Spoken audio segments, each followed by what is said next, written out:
S Vishwanath. ಸನ್ಮಾನ್ಯ ಸಭಾಧ್ಯಕ್ಷರೇ, ಶಿವರಾಮ್ ಕಾರಂತ್ ಬಡಾವಣೆ ಈಗಾಗಲೇ ಬಹುತೇಕ ಕಾಮಗಾರಿ ಪೂರ್ಣಗೊಂಡಿದ್ದು ನಿವೇಶನಗಳನ್ನು ಹಂಚಿಕೆ ಮಾಡೋದು ಬಾಕಿ ಇದೆ. ಅದರಲ್ಲಿ ವಿಶೇಷವಾಗಿ ರೈತರಿಗೆ 40% ಬಹುತೇಕ ಯಾರು ಕ್ಯಾಶ್ ತಗೊಂಡಿಲ್ಲ. ಅವರೆಲ್ಲ ಕೂಡ ಕಾತರದಿಂದ ಕಾಯ್ತಾ ಇದ್ದಾರೆ. ನಿವೇಶನಗಳೇನಾದರೂ ಬಂದರೆ ಅದನ್ನು ವಿಲೇವಾರಿ ಮಾಡಿಕೊಂಡು ಅವ್ರ ಕಷ್ಟ ಸುಖಗಳನ್ನು ತೀರಿಸೋದಕ್ಕೆ. ಇದು ಇಷ್ಟನ್ನು ಕೂಡ ಸುಪ್ರೀಂ ಕೋರ್ಟ್ ಇಲ್ಲಿವರೆಗೂ ಮಾನಿಟರಿಂಗ್ ಮಾಡ್ತಾ ಇತ್ತು. ಈಗ ಹೈಕೋರ್ಟ್ ಮಾನಿಟರಿಂಗ್ ಮಾಡ್ತಾ ಇದೆ. ಈಗಾಗಲೇ ಉತ್ತರದಲ್ಲಿ ಕೊಟ್ಟೋ ರೀತಿಯಲ್ಲಿ ಹೈಕೋರ್ಟ್ ಸ್ಟೇ ಕೊಟ್ಟಿತ್ತು. ಯಾಕೆಂದ್ರೆ ರೈತರಿಗೆ ಕೊಡೋದಕ್ಕೆ ಮೊದಲು ರೈತರಿಗೆ ಕೊಡಬೇಕು, ಕೊಟ್ಟಿದ್ದಾದ್ಮೇಲೆ ನೀವು ಸಾರ್ವಜನಿಕರಿಗೆ ಕೊಡಿ ಅಂತೇಳಿ. ಆದರೆ ಆಗಿ 2 ತಿಂಗಳಾದರೂ ಕೂಡ 2.5 ತಿಂಗಳಾದರೂ ಕೂಡ ಇನ್ನೂ ರೈತರಿಗೂ ಕೂಡ ಕೊಡಲಿಲ್ಲ ಅಧ್ಯಕ್ಷರೇ. ನನ್ನ ಕ್ಷೇತ್ರ ಆಗಿರೋದ್ರಿಂದ ಸ್ವಲ್ಪ ಒತ್ತಡ ನನಗೆ ಜಾಸ್ತಿ ಇದೆ. ನಾನು ಕೂಡ BDA ಪರವಾಗಿ ನಿಂತಿರ್ತಕ್ಕಂಥವ್ನು. ಯಾಕಂದರೆ ನಾನಿದ್ದಾಗೆ ಅದು ಕೆಲಸ ಶುರು ಮಾಡಿರ್ತಕ್ಕಂಥದ್ದು. ಅವ್ರು ಹೇಳಿದ್ದಾರೆ ಕೆಲವು ಟೆಕ್ನಿಕಲಿ ಸ್ವಲ್ಪ ನಾವೆಲ್ಲ ಕೂಡ ಸರ್ ಮಾಡ್ತಾ ಇದ್ವಿ ಅಂತೇಳಿ. ನಾನು ಕೂಡ ಅಲ್ಲಿ ಅಧಿಕಾರಿಗಳಿಗೆ ಕೇಳಿದಾಗ ಅವ್ರು ಯಾಕೆ ಡಿಲೇ ಮಾಡ್ತಾವ್ರೆ ಅಂತ ಗೊತ್ತಿಲ್ಲ. ಬಹುಶಃ ನಮ್ಮ ಆಯುಕ್ತರು ಈ ಕೊಡೋದ್ರಲ್ಲಿ ಏನಾದರೂ ವ್ಯತ್ಯಾಸ ಆದರೆ ಎಲ್ಲಿ ಕುತ್ತಿಗೆಗೆ ಬರ್ತದೋ. ಯಾಕಂದರೆ ನಮ್ಮ BDAನಲ್ಲಿ ಅವೆಲ್ಲ ನಡೆದವೆ. ಸೊ ಅದಕ್ಕೆ ಭಾಳ ವ್ಯವಸ್ಥಿತವಾಗಿ ಮಾಡಬೇಕು ಅಂತ ಮಾಡಿರ್ಬೋದು. ಸೊ ಶೀಘ್ರದಲ್ಲಿ ಆ ರೈತರುಗಳು ಕೂಡ ಕಾಯ್ತಾ ಇದ್ದಾರೆ. ಅದನ್ನು ಆದಷ್ಟು ಬೇಗ ನಮ್ಮ ಉಪಮುಖ್ಯಮಂತ್ರಿಗಳ ಅಧ್ಯಕ್ಷತೆಯಲ್ಲಿ ಅದನ್ನು ಅಲ್ಲೇ ಕೊಡ್ತಕ್ಕಂಥ ಒಂದು ವ್ಯವಸ್ಥೆಯನ್ನು ತಕ್ಷಣ ಮಾಡಬೇಕು. ಎರಡನೇದು, ಅದಾದಮೇಲೆ ಕೋರ್ಟು ತೀರ್ಮಾನ ಕೊಡ್ತದೆ, ಸಾರ್ವಜನಿಕರಿಗೆ ಕೊಡ್ತಕ್ಕಂಥದ್ದು ನಿಯಮಾನುಸಾರ ತಾವು ಕೊಡಲಿ. ಎರಡನೇದು, ನನಗಲ್ಲಿ ಗೊತ್ತಾಗಿರೋ ಪ್ರಕಾರ ಕಾರ್ನರ್ ಸೈಟ್ಗಳನ್ನು ಆಕ್ಷನ್ ಮಾಡ್ತಾರೆ. BDAಗೆ ಅದಕ್ಕೆ ಅಧಿಕಾರ ಐತೆ, ಅದು ಮಾಡ್ತಾರೆ, ಅದು ಅಲಾಟ್ ಮಾಡಲ್ಲ. ಆದರೆ ಇವತ್ತು 100 ಅಡಿ ರಸ್ತೆ, 80 ಅಡಿ ರಸ್ತೆ, 60 ಅಡಿ ರಸ್ತೆ ಏನು ಮಾಡಿದ್ದೀವಿ, ಆ ರಸ್ತೆಗೆ ಬರ್ತಕ್ಕಂಥದ್ದೆಲ್ಲ ಕೂಡ ರೈತರಿಗೆ ಅಲಾಟ್ ಮಾಡೋದಿಲ್ಲ, ಅದನ್ನು ಆಕ್ಷನ್ ಮಾಡ್ತೀವಿ ಅಂತಕ್ಕಂಥದ್ದೈತೆ. ಇಲ್ಲಿ ನಮ್ಮ ಉಪಮುಖ್ಯಮಂತ್ರಿಗಳು ಅದನ್ನೇನು ಅಂತಿಮ ತೀರ್ಮಾನ ಆಗಿಲ್ಲ ಅಂತ ಹೇಳಿದ್ದಾರೆ. ದಯವಿಟ್ಟು ಆ ರೈತರ ಜಾಗದಲ್ಲಿ ಕೊಡಬೇಕು ಅನ್ನೋದೊಂದು ಆಗಿದೆ ತೀರ್ಮಾನ ಅಂತ ಅಂದ್ಕೊಂಡಿದ್ದೀನಿ. ಅವ್ರಿಗೆ ಕಮರ್ಷಿಯಲ್ ಜಾಗ ಏನು 80 ಅಡಿ ಅವ್ರ ಜಾಗದಲ್ಲಿ ಬರ್ತದೆ ಅವ್ರಿಗೆ ಕೊಡಬೇಕು. ಕಾರ್ನರ್ ಸೈಟ್ ಆಕ್ಷನ್ ಮಾಡಲಿ. ನಾವು ಆ ಥರ 100 ಅಡಿ, 80 ಅಡಿ, 60 ಅಡಿ ಭಾಳಷ್ಟು ರಸ್ತೆಗಳವೆ ಅಲ್ಲಿ. ಅವೆಲ್ಲ ಆಕ್ಷನ್ ಮಾಡ್ಕೊಂಡು ಹೋಯ್ತು ಅಂತಂದರೆ ಸೈಟ್ಗಳೇ ಶಾರ್ಟೇಜ್ ಆಗ್ತದೆ. ಸೊ ನನ್ನ ವಿನಂತಿ ಇರ್ತಕ್ಕಂಥದ್ದು, ದಯವಿಟ್ಟು ನಾವು BDA ನೋ ಪ್ರಾಫಿಟ್ ನೋ ಲಾಸಲ್ಲಿ ಮಾಡಬೇಕು ಅಂತಕ್ಕಂಥ ಸಂಸ್ಥೆ ಅದು. ಅದರಲ್ಲಿ ನಾವು ಭಾಳ ಲಾಭ ಮಾಡೋಂಥದ್ದು ಬೇಡ, ಲಾಭ ಬರ್ತದೆ. ಈಗ ಒಳ್ಳೆ ಬೆಲೆ ಕೂಡ ನಿಗದಿಯನ್ನು ಮಾಡಿದ್ವಿ, ಮತ್ತು ಒಳ್ಳೆ ರೇಟು ಕೂಡ ಐತೆ, ಜನ ತಗೊಳಕ್ಕೆ ರೆಡಿ ಆಗಿದ್ದಾರೆ. ಸೊ ನಾನು ಉಪಮುಖ್ಯಮಂತ್ರಿಗಳಲ್ಲಿ ಮನವಿ ಮಾಡ್ಕೊಳ್ತಕ್ಕಂಥದ್ದು, ದಯವಿಟ್ಟು ತಕ್ಷಣ ತಾವು ಇಂಟರ್ವ್ಯೂನ್ ಆಯಿತು ಅಂತಂದರೆ 2-3 ದಿನದಲ್ಲಿ ಆಗೋಗ್ತದೆ, ಅದನ್ನು ಅಲಾಟ್ ಮಾಡಿರಿ. ಮತ್ತು ಈ 60-80 ಎಷ್ಟೇ ಅಡಿ ರಸ್ತೆ ಇದ್ರೂ ಕೂಡ ರೈತರಿಗೆ ಅವರವ್ರ ಜಾಗದಲ್ಲಿ ಅಲ್ಲಿ ಕೊಡಬೇಕು. ಅದನ್ನು ಕಮರ್ಷಿಯಲ್ ಆಗಿ ಆಕ್ಷನ್ ಮಾಡುವಂಥದ್ದು ಬೇಡ ಅಂತಕ್ಕಂಥದ್ದು ನನ್ನ ವಿನಂತಿ. ಅಧ್ಯಕ್ಷರೇ, ನಮ್ಮೆಲ್ಲದಕ್ಕಿಂತ ಜಾಸ್ತಿ ವಿಶ್ವನಾಥ್ ಅವ್ರಿಗೆ ಡಾಕ್ಟರೇಟ್ ತಗೊಂಡಿದ್ದಾರೆ. ಅವರು BDA ಚೇರ್ಮನ್ರು ಇದ್ರು, ಅವ್ರ ಕ್ಷೇತ್ರನೂ ಇದೆ, ಅವ್ರ ಭೂಮಿಗಳು ಇದೆ, ಎಲ್ಲ ಇದೆ. ಇದು ಶಿವರಾಮ್ ಕಾರಂತ್ ಲೇಔಟ್ ಆಗಿದ್ದಾರೆ. ಅವರು ಪಾಪ ನಿಂತ್ಕೊಂಡೆಲ್ಲ ಲೇಔಟ್ ಎಲ್ಲ ಮಾಡಿಸಿದ್ದಾರೆ. ಇಲ್ಲಿ ಒಂದೇ, ಈಗ ಲೇಔಟ್ ತೆಗೆದುಕೊಂಡಾಗ ಲೇಔಟ್ ಮಾಡಿದಾಗ ಅವ್ರದೇ ಭೂಮಿಲಿ 60-40 ಬರ್ತದೆ, 80 ಫೀಟ್ ಬರ್ತದೆ ಅಂತ ಹೆಂಗೆ ನಾವು ನಿಗದಿ ಮಾಡೋಕ್ಕಾಗ್ತದೆ? ನಾವು ಲೇಔಟ್ಗೆ ಅಂತ ತಗೊಂಡಿದ್ದೀವಿ. ಒಂದು ಬರೀ ಅವನ ಜಮೀನಲ್ಲಿ ಮಾತ್ರ, ಒಬ್ಬ ಮುಂದೆಗಡೆ ಇರೋ ಜಮೀನು ಮಾತ್ರ ನಾವು ಕೊಟ್ಬಿಟ್ಟು ಲೇಔಟ್ ಮಾಡ್ಬೇಕಾದ್ರೆ ನಂಗೆ ಎಲ್ಲಿ ಬೇಕಾದ್ರೂ ನಾವು ಮಾಡ್ಬೋದಲ್ಲ. ಆ ರೀತಿ ಮಾಡೋಕ್ಕಾಗಲ್ಲ. ಬಹುಶಃ ನಾನು ಕೂಡ ಆದಷ್ಟು ಅವ್ರ ಜಮೀನಲ್ಲೇ ಜಮೀನು ಕೊಡಬೇಕು ಅಂತ ಮಾಡ್ತಾ ಇದ್ದೆ. ಈಗ ಏನಾಗಿದೆ ಅಧ್ಯಕ್ಷರೇ, 2017ರಿಂದ ಲಿಟಿಗೇಷನ್ ಆಗಿದೆ. ಸುಮಾರು ಒಂದು 10,000 ಕೋಟಿ ರೂಪಾಯಿ ಇನ್ವೆಸ್ಟ್ಮೆಂಟ್ ಆಗಿದೆ. ಈಗ ಇವತ್ತವರೆಗೂ 10,000 ಕೋಟಿ ರೂಪಾಯಿ ಇನ್ವೆಸ್ಟ್ಮೆಂಟ್ ನಾವು ಅಪ್ಲಿಕೇಶನ್ ತಗೊಳಕ್ಕೂ ಆಗಿಲ್ಲ. ಪಾಪ ರೈತರು ಕೊಡೋಕ್ಕಾಗಿಲ್ಲ. ಮೊನ್ನೆ ನಾನೇ ಕೋರ್ಟಲ್ಲಿ ಪ್ರೆಷರ್ ಮಾಡಿ ಕೋರ್ಟ್ ಅವರು 1-2 ತಿಂಗಳಿಂದ ಪರ್ಮಿಷನ್ ಕೊಟ್ಟಿದ್ದಾರೆ. ಅದೊಂದು ಸಾಫ್ಟ್ವೇರ್ ಡೆವಲಪ್ಮೆಂಟ್ ಮಾಡ್ತಾ ಇದೀವಿ, ಅಲ್ಲಲ್ಲೇ ಕೊಡಬೇಕು ಅಂತ. ನಿಮ್ಗೆ ಆಸೆ ಇರ್ಬೋದು, ಆಯ್ತಪ್ಪ 60-40ಗೆ ಮೈನ್ ರೋಡ್ ಕುಡಿಯುತ್ತೆ, ಎಲ್ಲರಿಗೂ ಮೈನ್ ರೋಡ್ ಕೇಳಿದ್ರೆ ಹೆಂಗ್ ಕೊಡೋಕ್ಕಾಗ್ತದೆ?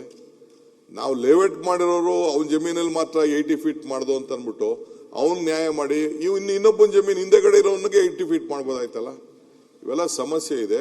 ವರ್ಷಕ್ಕೆ ನಮಗೆ ಸುಮಾರು 1,000 ಕೋಟಿ ರೂಪಾಯಿ ಲಾಸ್ ಆಗ್ತಾ ಇದೆ. ಕೋರ್ಟ್ ಅವರು ನಮಗೆ ಪಬ್ಲಿಕ್ ಅಪ್ಲಿಕೇಶನ್ ತೆಗೆದುಕೊಳ್ಳಕ್ಕೆ ಬಿಡದೇ ಇರೋದ್ರಿಂದ ವರ್ಷಕ್ಕೆ ಬರೀ ಬಡ್ಡಿನೇ ನಮಗೆ 1 ಕೋಟಿ ರೂಪಾಯಿ ನಮಗೆ ಲಾಸ್ ಆಗ್ತಾ ಇದೆ. ಸುಮಾರು 1,000 ಕೋಟಿ ರೂಪಾಯಿ ಅಷ್ಟು ಲಾಸ್ ಆಗ್ತಾ ಇದೆ.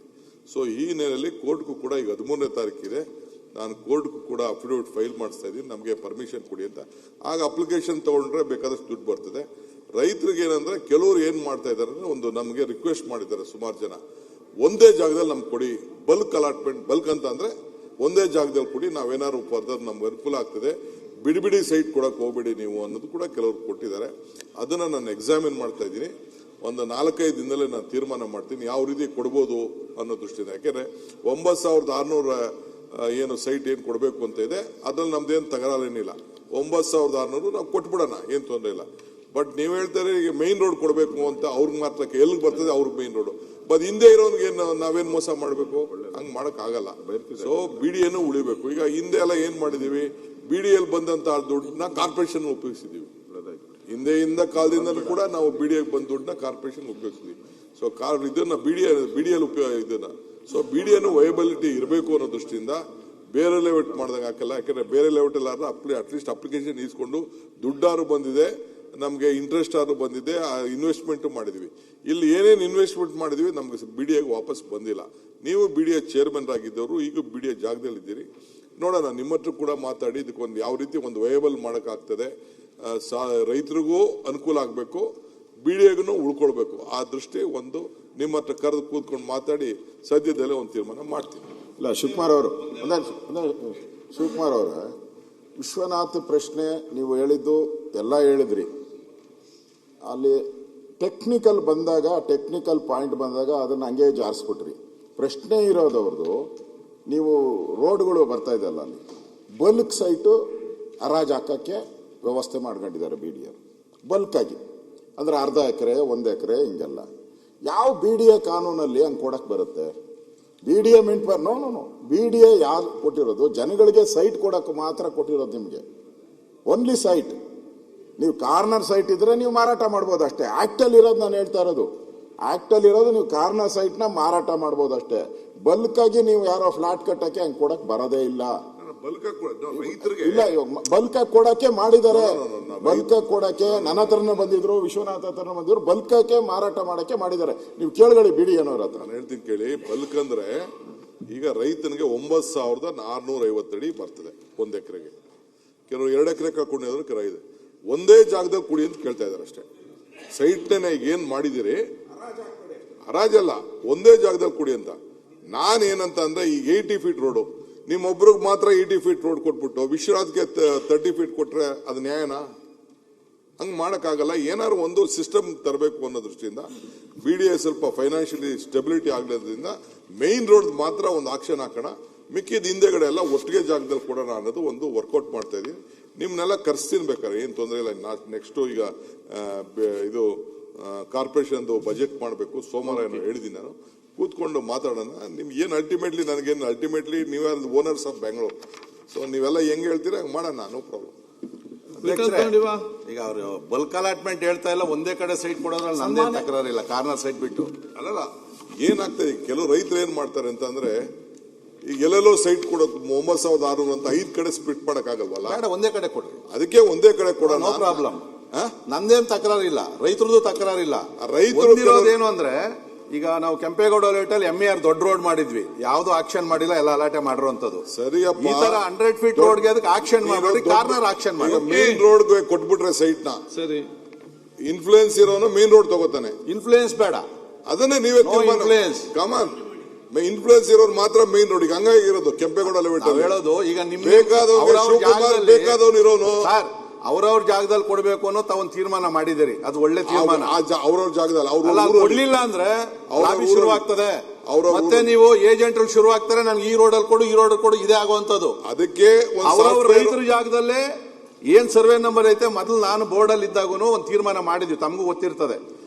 ಅವ್ನ ಸರ್ವೆ ನಂಬರ್ ಏನಿದೆಯೋ ಫಸ್ಟ್ ಅಲ್ಲಿ ಕೊಡ್ರಿ, ಅವನ ಜಾಗದಲ್ಲಿ. ಅವ್ನಿಗೆ ಏನು ಮಾಡಕ್ಕಾಗಲ್ಲ, 100 ಫೀಟ್ ಬರಲಿಲ್ಲ ಅಂದ್ರೆ 40 ಫೀಟ್ ರೋಡ್ ಐತೆ, ಅವನ ಅದೃಷ್ಟ ಅದ್ರದ್ದು. ಈಗ ನನ್ನ ಜಾಗ ಅಂತ ಅನ್ಕೊಡ್ರಿ, 100 ಫೀಟ್ ರೋಡ್ ಹೋಗೈತೆ, ಕೊಡ್ರಿ, ನನ್ನ ಅದೃಷ್ಟ. ಏನ್ ಮಾಡಕ್ ಆಗ್ತದೆ? ಒಂದು ವಿಶ್ವನಾಥ್, ನೀವು ಚೇರ್ಮನ್ ಇದ್ದೀರಿ, ಅಲ್ಲಿ MLA ಇದ್ದೀರಿ, ನಿಮ್ನ ಕರ್ಸ್ತೀನಿ, ಕೂತ್ಕೊಳ್ಳೋಣ BDA, ಕೂತ್ಕೊಂಡು ತೀರ್ಮಾನ ಮಾಡೋಣ. ಆಗ್ಲಿ, interest of BDA, in the interest of ರೈತರು. ಈಗಲೂ ನಾನು BDA ಪರವಾಗಿ ನಿಂತಿದ್ದೀನಿ ಸರ್, ನಿಮ್ಗೂ ಗೊತ್ತು. Karnataka TV leader awards 2025 best MP 2025 Jagadish Shettar Belagavi ಸಂಸದ, ಡಾಕ್ಟರ್ CN ಮಂಜುನಾಥ್ ಬೆಂಗಳೂರು ಗ್ರಾಮಾಂತರ ಸಂಸದ, ಪ್ರಭಾ ಮಲ್ಲಿಕಾರ್ಜುನ್ ದಾವಣಗೆರೆ ಸಂಸದೆ, ಡಾಕ್ಟರ್ K ಸುಧಾಕರ್ ಚಿಕ್ಕಬಳ್ಳಾಪುರ ಕ್ಷೇತ್ರ ಸಂಸದ, ಶ್ರೇಯಸ್ ಪಟೇಲ್ ಹಾಸನ ಕ್ಷೇತ್ರ ಸಂಸದ, ಮಲ್ಲೇಶ್ ಬಾಬು ಕೋಲಾರ ಕ್ಷೇತ್ರ ಸಂಸದ, ಸಾಗರ್ ಖಂಡ್ರೆ ಬೀದರ್ ಕ್ಷೇತ್ರ ಸಂಸದ, ಕ್ಯಾಬ್ ಬ್ರಿಜೇಶ್ ಚೌಟ ದಕ್ಷಿಣ ಕನ್ನಡ ಕ್ಷೇತ್ರ ಸಂಸದ, ತೇಜಸ್ವಿ ಸೂರ್ಯ ಬೆಂಗಳೂರು ದಕ್ಷಿಣ ಸಂಸದ, ಸುನಿಲ್ ಬೋಸ್ ಚಾಮರಾಜನಗರ ಕ್ಷೇತ್ರ ಸಂಸದ, ಪಿಸಿ ಮೋಹನ್ ಬೆಂಗಳೂರು ಕೇಂದ್ರ ಸಂಸದ, ಕುಮಾರ್ ನಾಯಕ್ ರಾಯಚೂರು ಕ್ಷೇತ್ರ ಸಂಸದ. ಕರ್ನಾಟಕ ಟಿವಿ ವಾಟ್ಸ್ಆಪ್ ಚಾನೆಲ್ ಮೂಲಕ ವೋಟ್ ಮಾಡಿ ಹಾಗೂ ಇವರಲ್ಲಿ ಬೆಸ್ಟ್ ಎಂಪಿ ಯಾರು ಕಮೆಂಟ್ ಮಾಡಿ. ನೀವು ಸಣ್ಣ ಆಗಬೇಕಲ್ವಾ? ಅದು ಒಂದು ಉತ್ತಮ ಆಹಾರದಿಂದ ಸಣ್ಣ ಆಗಬೇಕಲ್ವಾ? ಪ್ರತಿದಿನ ನಮ್ಮ ಜೀನಿ ಸ್ಲಿಮ್ನ ಯೂಸ್ ಮಾಡಿ ಯಾವುದೇ ಸೈಡ್ ಎಫೆಕ್ಟ್ ಇಲ್ದಂಗೆ ನೀವು ಸಣ್ಣ ಆಗ್ತೀರಾ.